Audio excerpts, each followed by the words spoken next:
तो लाइफ में भी ऐसी ही चीजें हैं, रोटी, कपड़ा, मकान, इंटरनेट, एजुकेशन, स्वास्थ्य, ये 6 बेसिक चीजें हैं। इसके बिना जीवन चलना मुश्किल है। लेकिन अगर ये 6 चीजें आपकी लाइफ में है, रोटी है, कपड़ा है, मकान है, आपके सर के ऊपर छत है, खाने के लिए भोजन है, कपड़े पहनने के लिए है, इसके अलावा अगर आपके घर में इंटरनेट है, मोबाइल चलाने के लिए, स्वास्थ्य का आपने ऑलरेडी बीमा ले रखा है और एजुकेशन के लिए आपके पास पैसे हैं बच्चों की पढ़ाई के लिए, तो बाकी चीजें सब वांट्स की कैटेगरी में आप इसे मूव कर सकते हैं।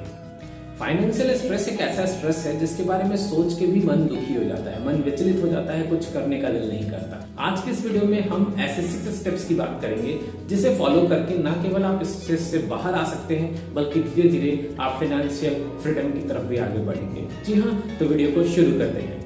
सबसे पहले तो ये आइडेंटिफाई कीजिए कि सोर्स ऑफ स्ट्रेस क्या है, आखिर स्ट्रेस आपको किस वजह से आ रहा है। जी हाँ, ये बेसिक है। जब तक आप रूट कॉज मालूम नहीं करेंगे तब तक सॉल्यूशंस पे नहीं जाएंगे। इसे कहते हैं RCA करना, यानी रूट कॉज एनालिसिस करना, और फिर रूट कॉज एनालिसिस करके उस इम्परफेक्शन को परफेक्ट करना। तो आइडेंटिफिकेशन क्या करना है कि आपको स्ट्रेस किन चीजों की वजह से आ रहा है। क्या आप कुछ जीवन में बड़ा अचीव करना चाहते हैं और अचीव नहीं कर पा रहे हैं, इसलिए स्ट्रेस आ रहा है, या फिर कुछ खरीदना चाहते हैं, खरीद नहीं पा रहे हैं, इसलिए स्ट्रेस आ रहा है, या फिर ऑलरेडी बेसिक नेसेसिटीज की जरूरत है और उसके लिए आप फाइनेंशियल बर्डन मैनेज नहीं कर पा रहे हैं।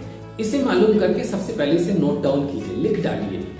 हो सकता है इनिशियली ये लिस्ट बड़ी लंबी हो, यानी कि 10 लाइन आइटम हो या 20 लाइन आइटम हो, कोई प्रॉब्लम की बात नहीं है। अब उसे शॉर्टलिस्ट कर दीजिए। शॉर्टलिस्ट करने का मतलब है सबसे बड़ी प्रॉब्लम को सबसे ऊपर लिखिए और सबसे छोटी प्रॉब्लम को सबसे नीचे लिखिए, और इस लिस्ट में से टॉप के 5 आइडेंटिफाइड टॉप को दूसरे पेज पे लिख लीजिए। दरअसल में ये टॉप 5 वो हैं जिनको सबसे पहले हम खत्म करने वाले हैं।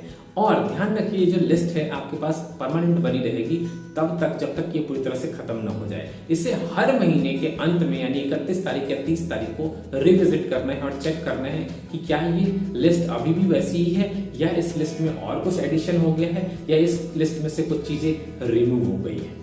नेक्स्ट स्टेप पे आगे बढ़ते हैं। नेक्स्ट स्टेप है क्रिएटिंग दी मंथली बजट। देखिए, फाइनेंशियल बजट बनाने की बात जब आती है तो हर एडवाइजर आपको ये सजेस्ट करेगा कि आपके पास एक इनकम शीट होनी चाहिए और एक एक्सपेंस की शीट होनी चाहिए। इनकम और एक्सपेंस की शीट बहुत सिंपल है, कितने तरीके से आपके पास पैसे आते हैं आपके अकाउंट में और कितने तरीके से पैसे खर्च होते हैं। इनकम और एक्सपेंस का आपको लेखा जोखा बनाना पड़ेगा। एक्सपेंसेस को आप अलग अलग कैटेगरी में डिवाइड कर सकते हैं। जैसे एक कैटेगरी है बेसिक नीड, जैसे घर का राशन हो गया, बिजली बिल हो गया, घर का किराया हो गया, या जो चीजें आपके लिए बेसिक नेसेसिटी है जिसके बिना आपका काम नहीं चल सकता।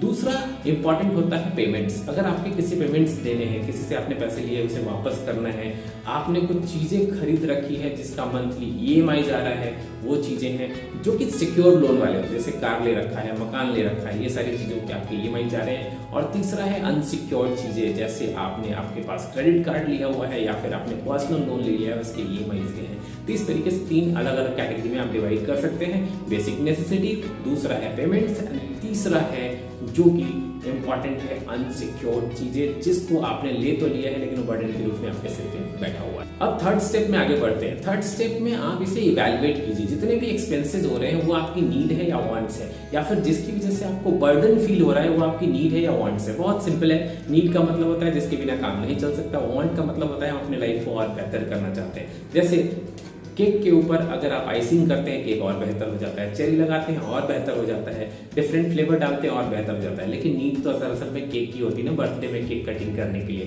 तो केक कटिंग करने के लिए केक चाहिए, उसके ऊपर जो टॉपिंग्स है वो वांट्स है, एक्स्ट्रा चीजें हैं। तो लाइफ में भी ऐसी ही चीजें हैं, रोटी, कपड़ा, मकान, इंटरनेट, एजुकेशन, स्वास्थ्य, ये 6 बेसिक चीजें हैं। इसके बिना जीवन चलना मुश्किल है। लेकिन अगर ये 6 चीजें आपकी लाइफ में है, रोटी है, कपड़ा है, मकान है, आपके सर के ऊपर छत है, खाने के लिए भोजन है, कपड़े पहनने के लिए है, इसके अलावा अगर आपके घर में इंटरनेट है, मोबाइल चलाने के लिए, स्वास्थ्य का आपने ऑलरेडी बीमा ले रखा है और एजुकेशन के लिए आपके पास पैसे हैं बच्चों की पढ़ाई के लिए, तो बाकी चीजें सब वांट्स की कैटेगरी में आप इसे मूव कर सकते हैं। इसमें एक एग्जांपल आपको और ऐड करना चाहूंगा। कई बार लोग नीड और वांट्स के बीच में कंफ्यूज भी हो जाते हैं। जैसे कार बहुत सारे लोगों को नीड लगती है और नीड होती भी है। जैसे आपको डेली कम्यूट करना है लॉन्ग डिस्टेंस पे, तो अगर आप अपनी कार से जाते आते हैं तो ऑफकोर्स आपका समय बचेगा, लेकिन साथ में आपके पेट्रोल के खर्चे बढ़ेंगे और कार को खरीदने की कीमत भी बढ़ेगी। इससे आप नीड और वांट्स के बीच में बहुत पतली लकीर होती है। अगर आपके पास पास प्रॉपर पैसे हैं, इतने पैसे हैं कि आप इजीली मैनेज कर सकते हैं, आप उसको नीड की कैटेगरी में रखिए और डेली कार ड्राइव करके कम्यूट कीजिए, कोई प्रॉब्लम नहीं है। लेकिन अगर आपके पास पर्याप्त पैसे नहीं है तो कार को अभी नीड नहीं वांट में ही रहने दीजिए। आप चाहते हैं कि अपनी कार हो, आप आना जाना उससे करें, कोई प्रॉब्लम नहीं है। थोड़े दिन के लिए पब्लिक ट्रांसपोर्ट यूज कर लीजिए, कोई आपको नहीं देख रहा कि आप अपने कार से आ रहे हैं कि पब्लिक ट्रांसपोर्ट से आ रहे हैं। दरअसल में ये हमारी अपनी खुद की चॉइस होती है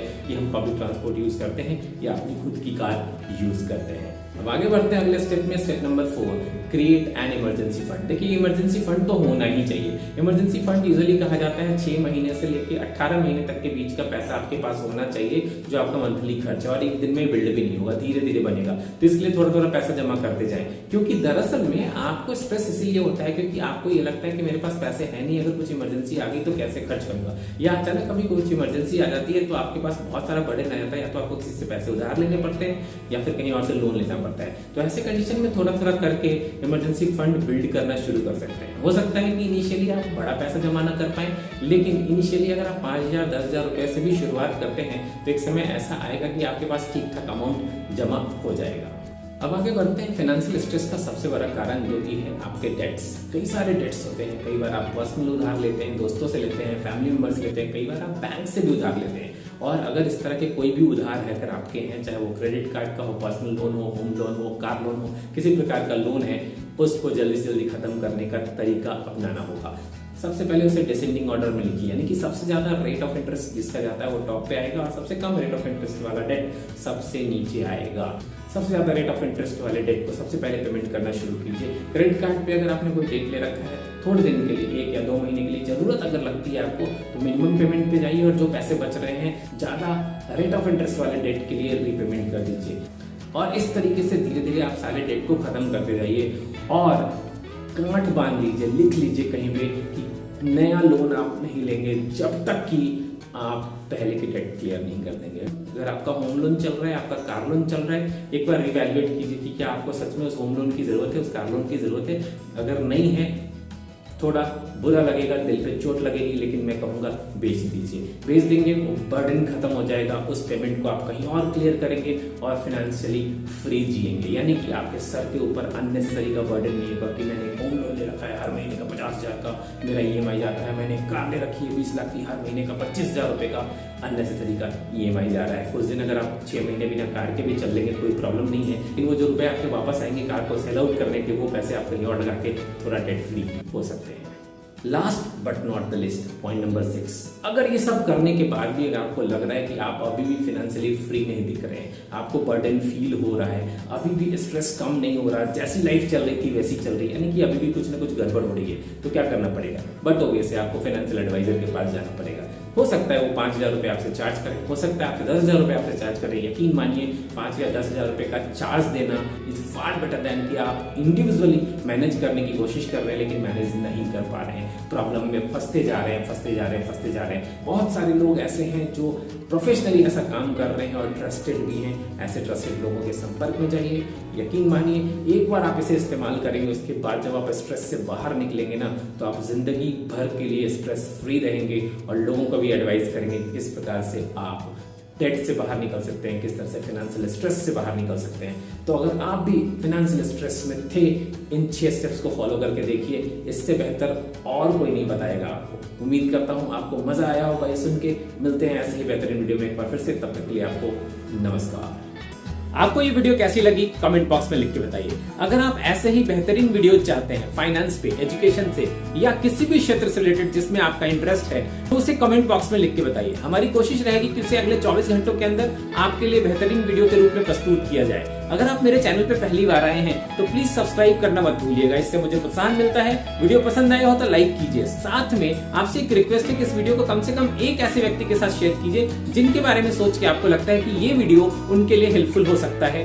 ध्यान रखिए, आपके एक वीडियो शेयरिंग से न जाने कितने लोगों की जिंदगी बदल सकती है। मिलता हूं ऐसे ही बेहतरीन वीडियो में एक बार फिर से, तब तक के लिए आपको नमस्कार, जय हिंद, वंदे मातरम।